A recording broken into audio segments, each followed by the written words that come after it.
ডালটাকে পিঠে খোলা রাখার দরকার নেই, ডালটা ঢেকে রাখা।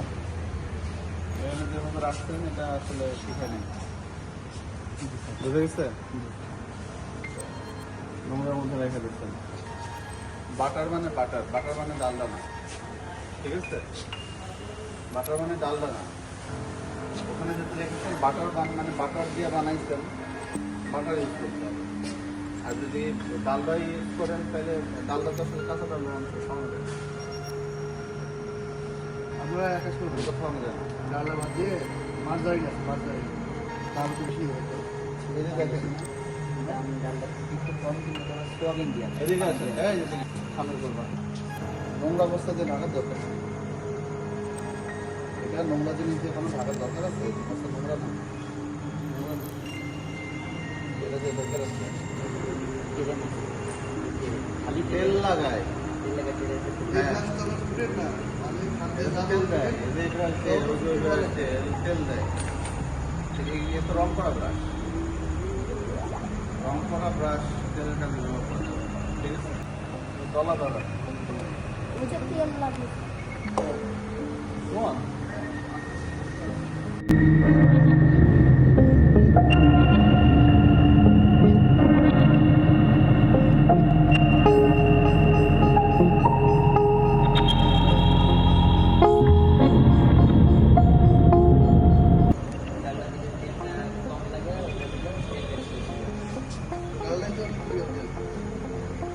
ময়দা কি সব এই একসাথে নিয়ে আসা নাকি আগের ময়দা আছে? একসাথে আসছে, হ্যাঁ, টোটাল এক গাড়ি আসছে। টোটাল একসাথে আসে।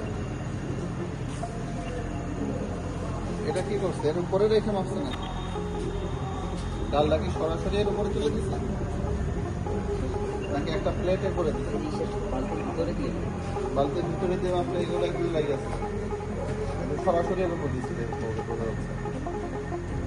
হ্যাঁ, সরাসরি ডালির পাল্লার উপরে একটা খাবার জিনিস আছে।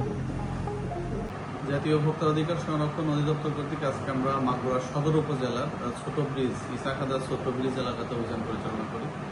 এ সময় একটা বেকারি প্রতিষ্ঠান, যাদেরকে আমরা পূর্বেও সতর্ক করেছি, এই প্রতিষ্ঠানটি বিভিন্ন বেকারি পণ্য তৈরি করে তারা বিএসটিআই লোগো ব্যবহার করেছে, কিন্তু তদারকিতে দেখা যায় তাদের কোনো বিএসটিআই লাইসেন্স নাই। সেই সাথে তারা বিভিন্ন ভুয়া উপাদান তাদের পণ্যে ব্যবহার করছেন এবং তারা যে অস্বাস্থ্যকরভাবে খাবার তৈরি করছেন সে বিষয়ে আমরা পূর্বে তাদেরকে সতর্ক করেছি।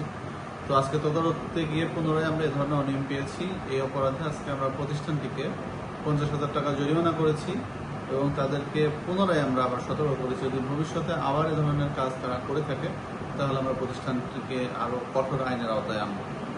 আর মাগুরাতে বিভিন্ন নকল, ভেজাল এবং অস্বাস্থ্যকর খাদ্যের বিরুদ্ধে আমাদের অভিযান চলমান থাকবে।